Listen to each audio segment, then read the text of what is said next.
Morning. I'm Gary Hall, the Dean, and it is my real great pleasure to welcome Scott Simon, host of NPR's Weekend Edition Saturday and author of the book Unforgettable, A Son, a Mother, and the Lessons of a Lifetime, to be with us this morning. A Chicago native, Scott Simon has reported from such diverse conflict zones as Sarajevo, El Salvador, Afghanistan, and Chicago City Hall.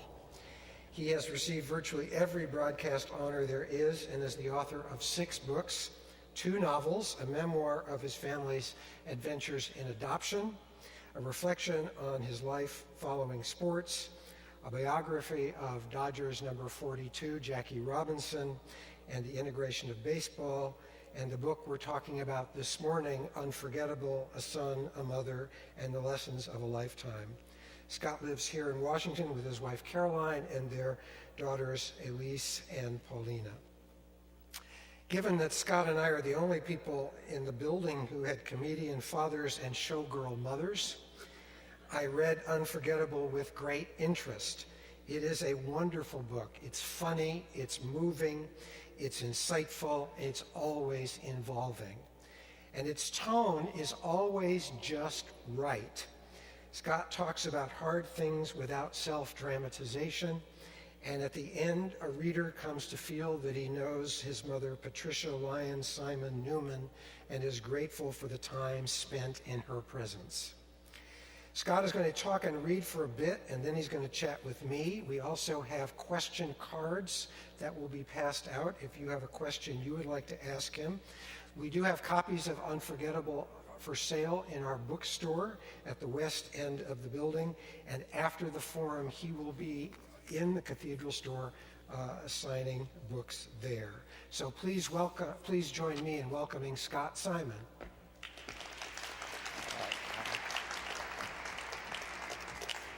Thank you very much for inviting us to this extraordinary place that's such an important part of our country and this city. Thank you. My wife Caroline is joining us today, and we send regrets. Actually, I was about to say we send regrets from our children. No, actually they don't, I think, regret that they're here to hear their father once more. But in any event, we regret that they aren't with us in an extraordinary place and hope to be able to join you in service on some other occasion. I'm going to begin by reading, actually the only time I've ever done this, the entire first chapter of my book, but it's a short one. And I figured out the other day, if there's one thing that I've written that I hope our children read and take to heart, it's probably this one relatively short chapter.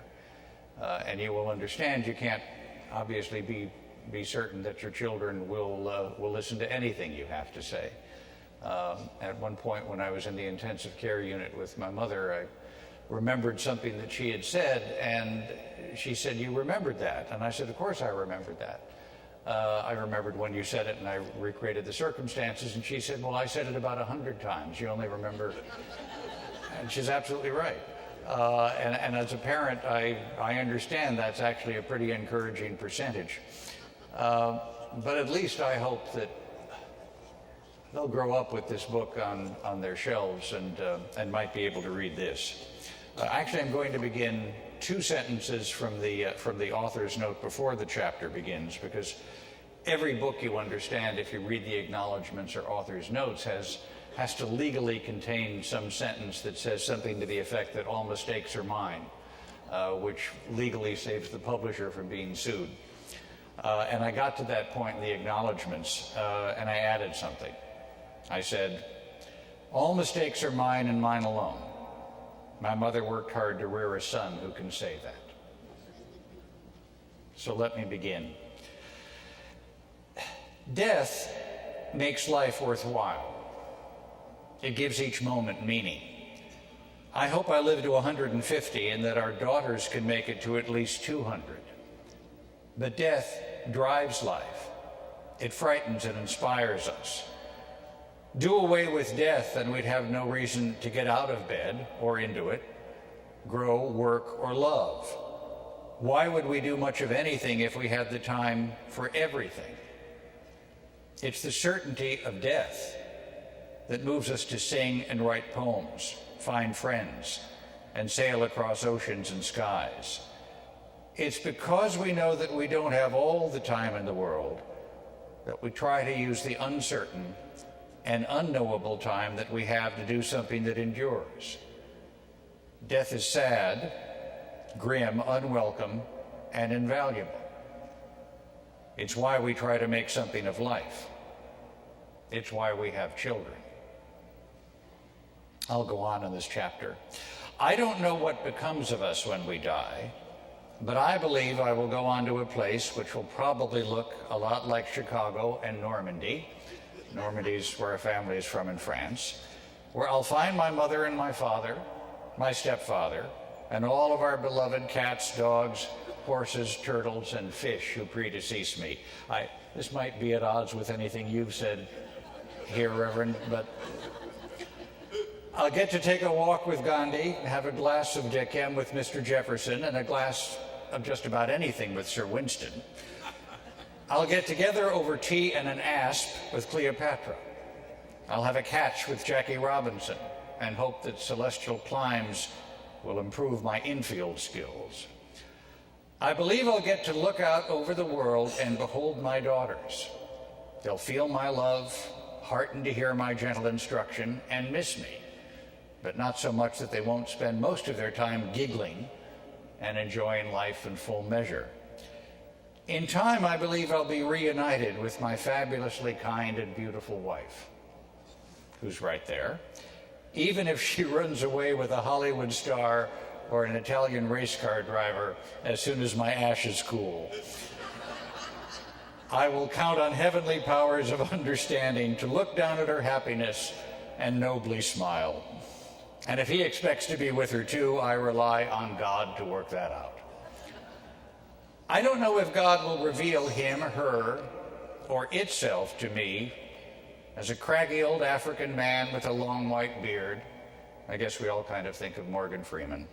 Or a mature Rubenesque woman barely concealed by clouds, or as some kind of mollusk. I am undecided on the essential questions that can make theologians stammer. If there is a God, how does he or she or it let little children suffer? What kind of heaven can there be if innocents have to share it with scoundrels? Do gnats have souls? But when I spent the last days of my mother's life alongside her in the intensive care unit, our talk about death and whatever follows grew real. The hereafter was no longer hypothetical. It was just a stop ahead, and the next place I knew my mother would be, and the rest of us too, in too short a time. My vision of the hereafter has no scientific, religious, or even much mythical foundation, but I just can't get by day after day thinking that we go on to nothing when we're done here, and that we'll never again see those we love. I don't worry about being right. I just want to wrap myself in a belief that gets me through the long nights of life. I want to segue, as two sons of show business can put it, into my conversation with the Reverend Hall, who, by the way, has been on our show a couple of times, and I hope will continue to appear even when he's back on the left coast. I really do feel that the last days I was able to spend with my mother in the intensive care unit were a blessing. We were in Northern California on vacation preparing for her to join us. In fact, when we got a call that she had gone into the hospital and ultimately a few days later was moved to the intensive care unit. And I'd certainly told myself on the plane ride from Northern California to Chicago that if she were to die before I could get there, that she would know that I loved her. I certainly knew that she loved me, that we had said about everything you could say to each other, and I would have to accept that. only to discover in the week that we wound up having with each other that there's maybe always a little something to say, a little something to add. And we were able to use that time once again to enjoy each other's company. I think people here who are parents will appreciate that when you look at your children, you see them at all ages at once. You can take a look at a truculent 15 or 16-year-old teenager, and your heart melts because you remember the 2 and 3-year-old that you knew. And I think one of the many blessings that I received by spending that week with my mother is that I could see her as all ages at once. Certainly she was grand-mère to our daughters, and I guess in some ways to us as these things happen in families. But spending that week with her, I could see her as the flirty young showgirl that she had been in her 20s. I could see her as the single mother who had learned so much into her 30s and 40s. At one point, she recited the White Cliffs of Dover, which had been her audition piece to try to get into the Goodman School of Drama in Chicago. And the years just melted away as I looked at her and saw the 19-year-old who had memorized this very plummy British poem to impress the people at the Goodman School of Drama. And subsequently, years later, I was able to meet Dr. Bella Itkin, the woman who had run the drama school at that point, who said, "Your mother should have come back. She was adorable. You just don't do it once, and you have to keep coming back." But of course, my mother went on to get married and have me. I thought it was a blessing to be able to see her, this person who'd been closest to me in life, as all ages at once. That was revealed to me. I determined when I got to the intensive care unit that I was going to stay with her there, and they had a recliner lounge where I thought, well, I'll just sleep here, and I leaned back on it and found out that it didn't recline. It had been lawyered out, and so I wound up the people in the intensive care unit, who are remarkable people, by the way, wound up preparing pillows and blankets and put them on the floor. But the next day I went into I think we can call it a reasonably posh outdoor stop, Michigan Avenue in Chicago. This is meant for people, outdoor shop for people who actually fanatics who go climbing on their vacations. And by the way, my apologies to all of you here who might be dedicated outdoors people, but I'm very much a city kid. So I walked in there and I said, the salesman approached me, and I began by saying, the only thing I know about the outdoors is that I loathe them. And without missing a beat, he said, "Well, perhaps I should direct you to Bloomingdale's, sir." And I wound up getting, forgive me for telling this story in the National Cathedral, I wound up getting an orange cap mat of the kind that I guess mountain climbers use. And I said to the young man, I don't want to take a bicycle. I have to get a bicycle pump too. How do I blow this thing up? And he said, no, these are for mountain climbers. Those days are gone. He said, all you have to do is just, you just open up the little notch there, and you put it to your lips, and you blow in it until the mat stiffens. And then he looked at me and said, or until it says, "I love you." And I said, you are much too funny to be working in an outdoor store. And he said, matter of fact, I do a little improv on the side.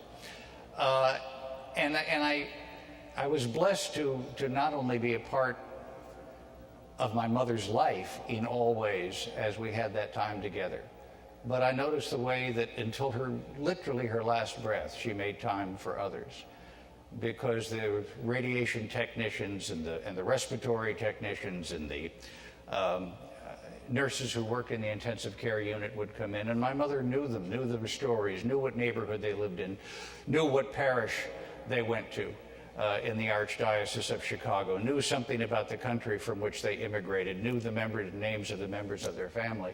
It was as if she had almost one last great continuous week-long party at some level, where she extended her graciousness and the arc of her spirit to so many other people. I will join our conversation with the Reverend Hall now, and we have questions, right, that people are able to write out. But Darlene, do you have a bookmark? Can I read from that? Let me just read something. My mother said to me at one point, my mother was Irish Catholic, my father Jewish. So we are from a mixed faith household. Thank you, darling. And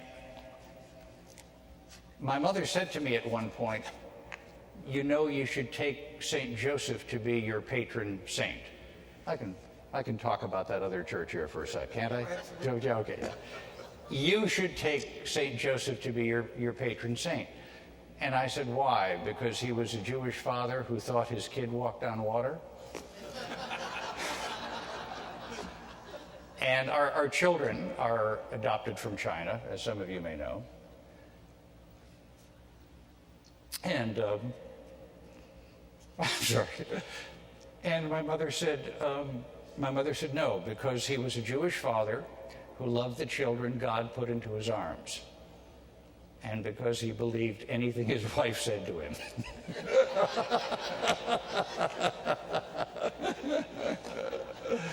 And so be it, that's how we think of it now. I now wear a St. Joseph medal around my neck and the Star of David.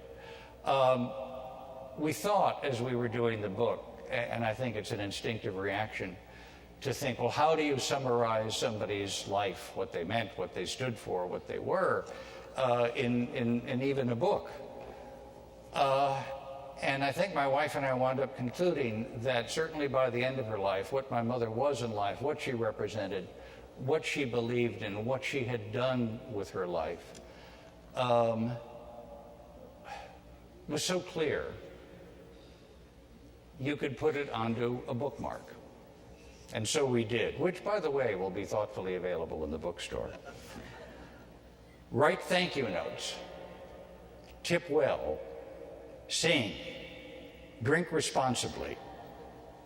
Remember that good manners cost nothing and open doors. Reach out to someone who is lonely. Make them laugh. Help people smile. And I think what I hope I learned most powerfully from my mother, she had a genius not just for remembering old jokes and old stories and favorite movies and plays. She had a genius for forgetting. My mother had had a tough life. She was the daughter of a Chicago cop in an unhappy marriage. She had a mother who took her life at, I believe, the age of 44, leaving her alone. My father, who was a wonderful character, but drank himself into an early grave at the age of 48. She was a phenomenally attractive woman, but of course the man she really thought she fell in love with was married. At one point, as I think some of you may know, suicide, as my mother said to me there in the ICU, it puts a fly in your head. It really is something that runs in families. And on at least one occasion, she was tempted to try something. And it is a testament that she wound up living every last scrap of life until she was just a month shy of 85. But she had a genius for forgetting, and it occurred to me as we measured her life at the end that any one of those occasions, early death, suicide, she married another man who wound up being convicted of a federal crime, a wonderful fellow named Ralph Newman. Any one of those occasions would have been used by any of us, I think, to paralyze our lives, to stop, to say, oh my gosh, this is so traumatic, I can't go on from here. The rest of my life is going to be immobilized by that. She didn't do that. She had a genius for remembering the important things in life. And I think she also had a kind of genius for forgetting, to understanding that this is life and to just keep going.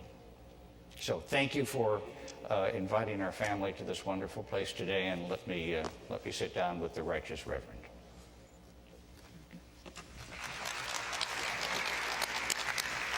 Did I get the title right? Righteous Reverend? All right. Any adjective before reverend is fine. This hasn't been consecrated or anything. No, everything here is, we're having a secular interlude. Okay. I've got 2 or 3 questions to ask you. I've got actually about a dozen questions to ask you, but we won't get to them. Early on in the book, it really becomes clear that you made the decision to jump into this experience. I mean, not everybody would do that. I mean, not everybody would say, I'm going to go and really live and sleep in my dying mother's hospital room and really be fully present to that experience in the way you were. And I'm just wondering, did you go through any kind of was that a choice for you? Did you have to sort of go through a process of asking yourself if you were going to give yourself over to it, or was that just something instinctual and natural? I think it was something that was instinctive and natural. I mean, I just felt it.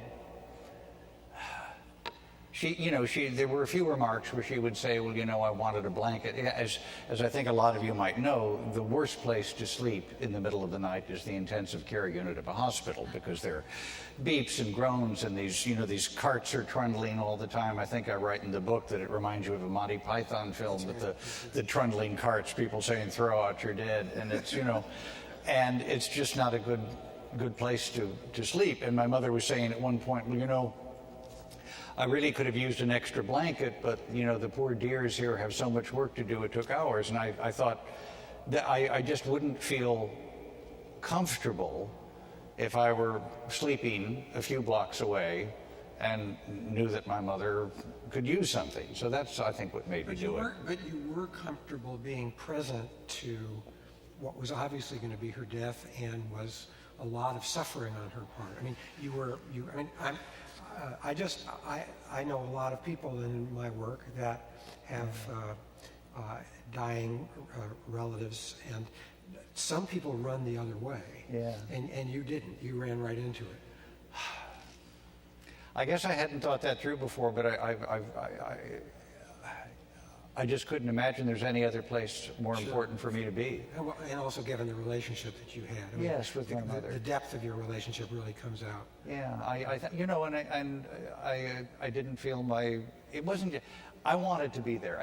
Certainly I felt my mother shouldn't go through this alone. Right. But I wanted to be there. And not to play, questions and answers so much. I wanted to be there. I wanted, you can't really share the passage, obviously, because at some point they go on and we stay here. And one point we join them.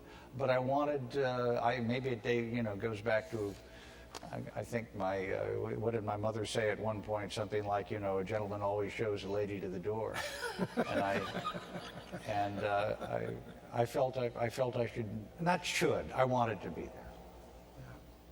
Am I reading this correctly, that in Unforgettable, the orderlies, nurses, and technicians come off a lot better than the doctors? Oh, no, you're reading that correctly. Yeah. You're reading that. I didn't mention the manuscript was vetted by a couple of fancy New York lawyers. Sure. So you changed all the doctors' names. I changed all the doctors' names. And so they felt legally there'd be no problem. But at the same time, I didn't mention the name of the hospital. And it's easy to figure out. It certainly was in news accounts. But I felt my mother wouldn't want me to use this memoir and talking about her life and our time together as kind of an occasion to settle scores.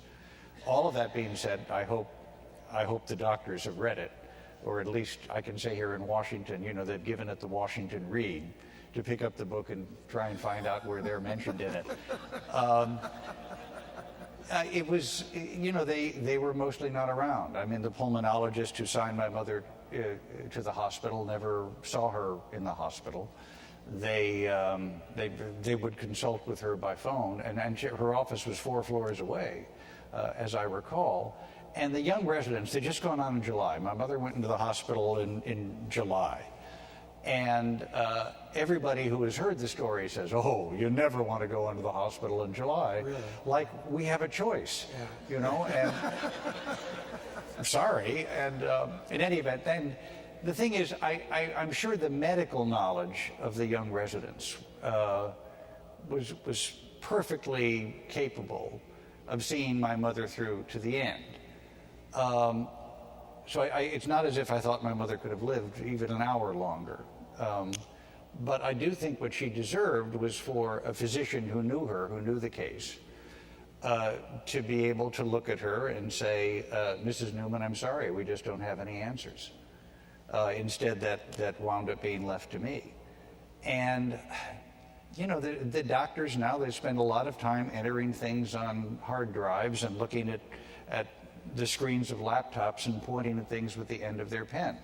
And near as I could tell from my time in the ICU, relatively little time actually talking to patients. And you know, we felt that. And maybe for a lot of good reasons, medical care is becoming more like that. And maybe we just have to make the adjustment. But I felt it was something that had to be registered on behalf of a lot of patients, because of course the nurses and the technicians are extraordinary. People who are journalists and you often say that we can be cynical and we have a rough sense of humor, and because we see so much of this, you know, seamy side of life. Right. And I guarantee you the people who work in intensive care units, and I think hospices, see more of death than we as a generalization will in our entire careers inside a month. And they wind up being kinder and stronger and more loving through their experience. And I just have a world of respect for them.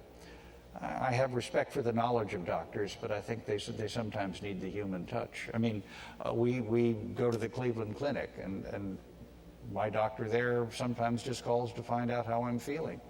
And when I had questions about medication, I would call him. We couldn't. Right. That's a passage in the book where you call him. I called him.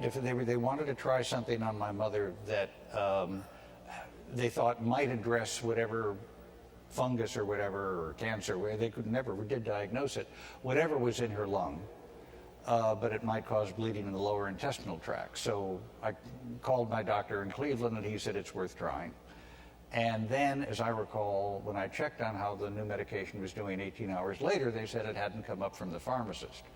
We were on the 9th floor of this hospital in Chicago, and the residents kind of kept looking around, exchanging funny glances. And I said, "Why hasn't it come up from the pharmacist?" They said, "Well, the pharmacist just hasn't set it up." Right. As if, you know, who was the pharmacist? And this is the most smug thing, I think. You know, I said, we have buildings in this city that go up 110 stories. What is delaying it from the pharmacist who's in the basement to come up to the 9th floor? And they kind of just looked, well, it just hasn't come up yet. And then the most smug thing I said, but I think here in Washington, you will understand it. I said, "Look, I talk to powerful people for a living. Do you want me to go down there and deal with the pharmacist?" And 10 minutes later, it was up. But to be fair, it had no discernible effect. Right. So there might have been some other reason I just didn't know about. But I felt at the time, well, we agreed, you know, my mother is clearly dying. We agreed 18 hours ago we should try this. I don't know. In my imagination, that means 5 or 10 minutes later, they're trying it. Not 18 hours later, oh, we're waiting for it to come up to the pharmacist. I mean, you know, you wouldn't wait for a delivery from Amazon that length of time at this point. A little drone, maybe. Yeah, a little drone would come up to the 9th floor. You know, it's interesting. I always feel when my dad was dying, he died of heart failure, and it was a long, complicated process in LA. But I feel that sometimes those of us who are there in the family are the people that just have to kind of oversee and bird dog the whole situation to make sure that this department's talking to that department. And there seems to be a kind of logistical failure in hospitals where often as the relative, you can bring things together that other people don't know about, and it's maddening when you're in it. Absolutely it was. And I think, well, we there's someone else in the in our family, a lass who's been very sick over the past few months, and I think we've been going through a little bit of that, the way that doctors don't seem to succeed, or you hear a different thing from different doctors and they don't seem to communicate, and it's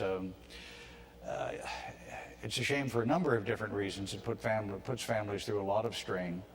And it's also coming at a time in life when I think we're probably least equipped to be able to deal with it. Right. I'm mindful of time. Why don't you guys bring me the questions? I've got one more set of questions I want to ask. The book really chronicles a kind of a process where you tell us about your mother. You sort of go back and forth telling us a sort of story of her life, a little bit of the story of your life. I'm wondering what that week with her, what you learned about her in that week that you didn't know before. I mean, what did that experience reveal to you about your mother's character or her view of life or life and death that you really learned in that week? Well, to begin with the smallest thing first, at one point she said to me, we were watching a movie together, 42, and she said, Leo DeRocher, he made a pass at me twice, once as a Dodger, once as a Cub.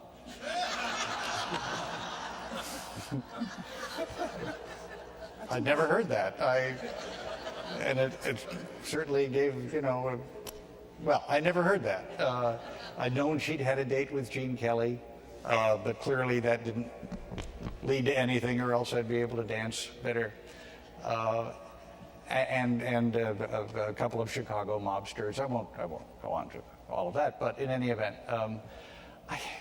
I think, I don't know as I learned something new about her, but I think it solidified my feeling of the enormous grace that she had in life, particularly as she talked to people in the intensive care unit who were kind of around us, and people who were intensive care, people who were nurses and respiratory technicians, and the way she joined them into the conversation and made them not just in a sense part of the experience, which they certainly were, but in a way she let them know how important what they were doing and who they were to our lives at that particular point.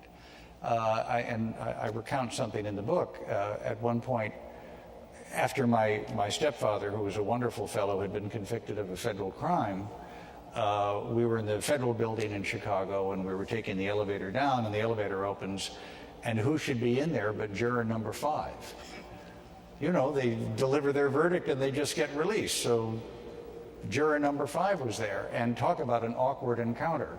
And this was like the 18th floor, so we had 18 floors to ride down. And so we got in the elevator, and juror number 5 was in there, and everybody became passionately interested in what the roof looked like of the elevator. And I remember thinking, oh gosh, and we're only at floor 16 now. And my mother turned to the man and said, well, sir, at least we all get to go home and get some rest now, don't we? It was just stupefying grace. She had, you have probably had as parishioners here at this cathedral some of the great wordsmiths and political speechwriters of all time who have been here, and they couldn't have come up with anything more perfect to say than what my mother did. And I think it was that side of her that just solidified itself to me, because in the end, it's a gift that she gave others all over the world, really. She's really, in the book, she's really unfailingly hospitable and gracious. I love it.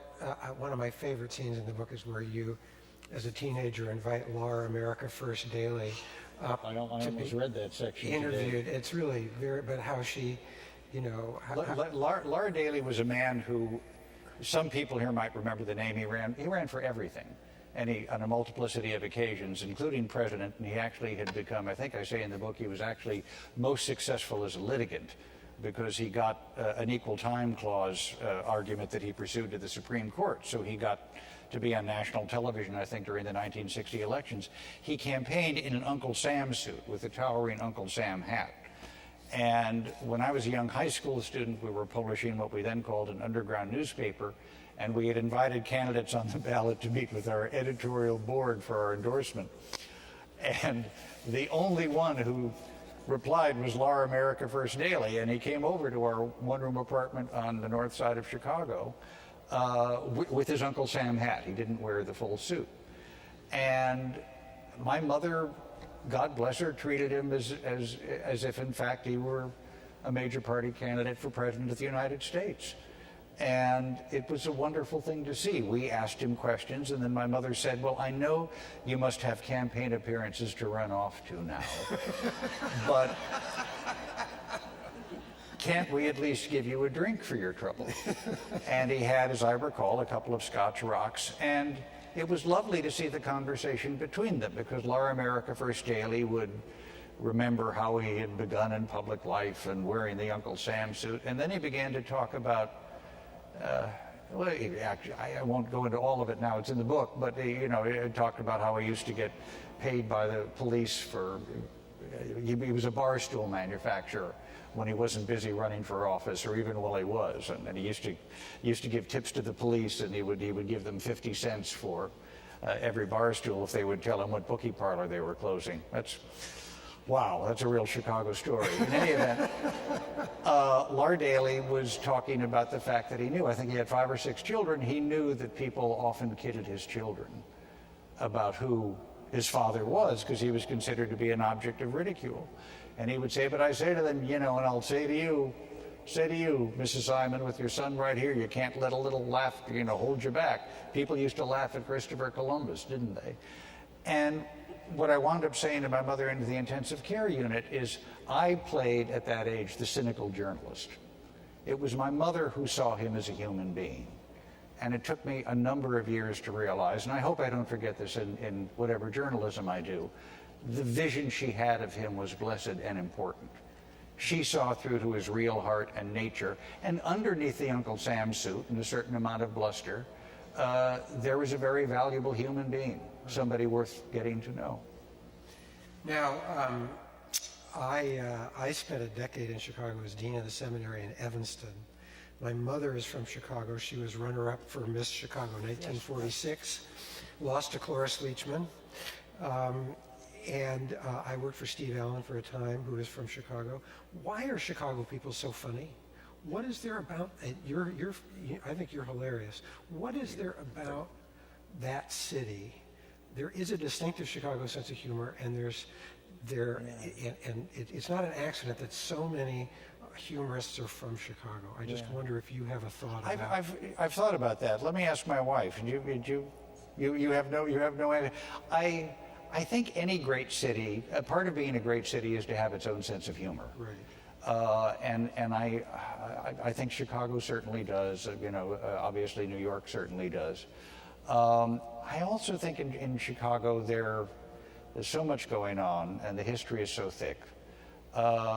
You can't take it all together seriously and get through the day. So I think you learn to make jokes about everything that goes on in Chicago. But yes, I have absolutely noticed that, and it's something I'm very proud of. I'm proud to be a small part of it. Well, any city that can live with Rod Blagojevich for as long as it did, probably has to figure out a way to dissociate fantasy and reality in some sense. Here's a question from the audience. You told a very moving story a few years back of your daughter saved by an Eastern European lifeguard. Oh, Tanya. How did that experience affect your daughter's spirit and your own? Well, I think our daughter probably, Tanya from Ukraine, actually, and our now 12-year-old foundered a bit in the pool, and Tanya was right there. She jumped in, and sorry. The next day, I was all weepy. I got her, like every gift card known to man, when I came back the next day, and I said, Tanya, I can't thank you enough. And she said exactly what you want heroes to say. Oh, Mr. Simon, it's my job. And of course, in this world, we still hear from Tanya on Facebook and have worried about her a little bit back in Ukraine. I think our daughter's unaware of it, right? Has she ever even told the story? I think she was, yeah, she has told the story. How old was Elise then? Maybe she was 5 or 6 at that particular point. But she's doing well, and I think Tanya's doing well too. But I still get weepy, obviously, when I tell when I tell the story. And this is a place that is a Christian church, but it has a long history of interfaith stuff, and we've done Jewish services here, we've done Islamic services here. I myself was raised in a household where my dad was Catholic, my mother was Protestant, my dad's longtime wife was Jewish, and you have navigated that sort of Catholic-Jewish dichotomy in some way in your upbringing. The question I would pose is, after that week, and you talk in the excerpt you just read about the afterlife, but and the person from the audience wants to know about how your Jewish and Christian experience might come together in your thoughts about the afterlife. I'm just wondering, in addition to that, although you don't identify in any particular tradition, did the week with your mother solidify or raise questions about your own religious identity? I think the week with my mother solidified a feeling I have that I have a religious identity. But I don't feel that necessarily means I have to, depends almost on the time of day. I have to be more on the Jewish or more on the Catholic side. My mother was Catholic, but she had, at one point, she said, "You know, honey, when I go, there won't be big stories for me like there were for your father or stepfather." And in fact, there weren't very big stories. But she said, "At least there should be a little headline that says 3 Jewish husbands, but no guilt." And by the way, I didn't realize until I was writing the book that is the headline they put on the NPR website. Is that right? And I hadn't known that until I got printouts of all the stories, and I went down to our digital division crying. That's so unusual for me. But that's actually the headline that Melissa Go, at digital division, had put about my mother's obituary: 3 Jewish husbands, but no guilt. But I do think it solidified seeing all of us in the religious experience is important, to our family. And I don't mean for a moment to say, I did something about the power of prayer on our show yesterday, because I on the one hand, I appreciate those people who say, well, just don't say the victims of gun violence. You're praying for them, do something about it. And yet, on the other hand, I also don't like to hear people who, it makes me uncomfortable to hear people that say that prayer amounts to nothing, because I think my last line was that the merit of prayer is what you do after you say amen. I also think prayer can be a clear spot in a chaotic world for people. And as my wife will tell you, some of my happier moments of the week are going to Mass with our daughter on Tuesday at the school, which is not this school in which she is enrolled. In any event, I appreciate that shared opportunity with us. And I think I wound up by saying, as I think I said in the book, I think of religious identity now as it's a way certainly of saying to our children, life is not just about the next ice cream cone. Right. It's about values. It's about principles. It's about people. It's about wanting your life to embody certain virtues and standing for something. And I find religious communities represent that. I despair of being able to answer questions about the hereafter right now. I once had an extended conversation about this with the late Christopher Hitchens, who I admired a lot and was perhaps one of the few other fathers I've known who would weep about his daughters as much as I weep about mine. But he was very settled that And I just can't accept that. And I said to Christopher, I think perhaps we'll wind up both being wrong, as I certainly have about so much else. But I said, the fact is, I guess what I tell myself is I'm not looking to be right. I do want something that will assist me in getting through life. And my vision of the hereafter is something that I need to be able, at least at this moment, that I need to be able to live my life responsibly now. Right. Because I don't think we're judged that way, but I do think at the same time I find it inconceivable that we go on to nothing. And I think all religious traditions, and the Catholic and religious tradition, and Jewish religious traditions in which I'm most familiar and most comfortable, I think encourage us to think that there is something beyond this world of which we're a part, and it's worth caring about, and that we will be a part of it too, because there is something ultimately that is invanquishable about spirits. That actually leads to the final question, which is from the audience. Given what you just said about the importance of the religious world in terms of values, what is something you learned from your mother that you would like your daughters to? I guess this goes beyond the stuff on the bookmark. Yeah. What would you like your daughters to know, remember, and embrace for themselves in their lives that your mother embodied? Well, a couple of things. A few years ago, I think I was waiting on one of our daughters hand and foot, right, who just barked something like, "Get me this, get me that," or something. And my wife turned to me and she said, "Darling, one of the greatest things that your mother ever gave you was good manners. I want that for our daughters." And I think we've worked at that. I mean, you sometimes can't tell it from the daughters they are at home as opposed to when they're out in the world. I think a lot of parents know what it's like to hear from someone, "Oh, your daughters have such exquisite manners," and your instinctive reaction is, "What?" But in fact, they've been getting better at home.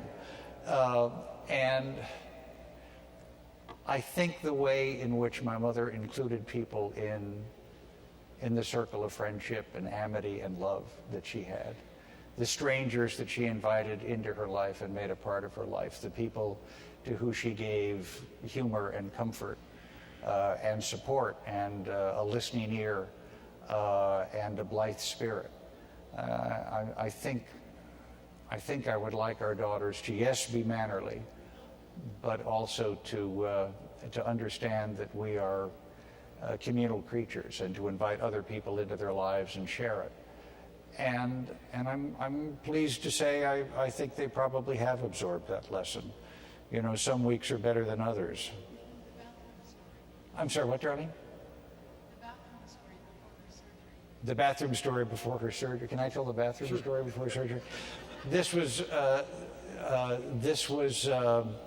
before my mother's first cancer surgery, and we were having dinner in downtown Chicago, and we didn't know what the next day would bring, and my mother had like a coughing attack at the table, and then she said, "I'm not afraid of dying, I just don't want to lose my dignity."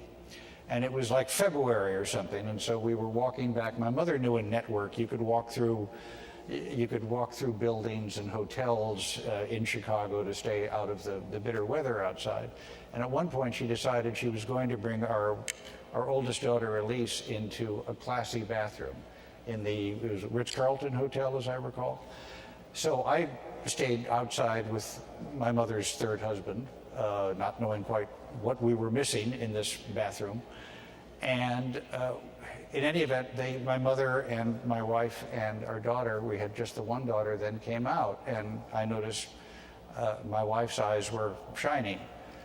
And I said, what went on in the bathroom? And there were creams and lotions and all these kind of things that you can. And my mother apparently said to our daughter, "Honey, never be afraid to go into a classy place. Remember, you deserve it." Pardon me? You belong. You belong, yes. Remember, that's right. You belong. Thank you. Remember, you belong. And yes, I think they have learned that, as a matter of fact. And it's, you know, and when we say classy place, it's not necessarily the ladies' bathroom at the Ritz-Carlton, but I think. I'm sure she tipped the attendant too when she was in there. Was there an attendant there? They're getting rid of the, yeah, they're getting rid of I just remember the tipping thing. I remember. Really Oh, tipping, yes. My mother was very big. One of the great blessings of this book is spending the time you're reading it in her presence, and your mom really comes through as a real force of life and just a wonderful person. And I thank you so much for being with us this morning. Thank you. Unforgettable. Scott is now going to go to the West End where our store is, and there are copies for sale there, and he is available to sign your book. Thank you. And we have bookmarks too. And you got a bookmark too. Thank you so much. Thank you. Sorry to be so weak.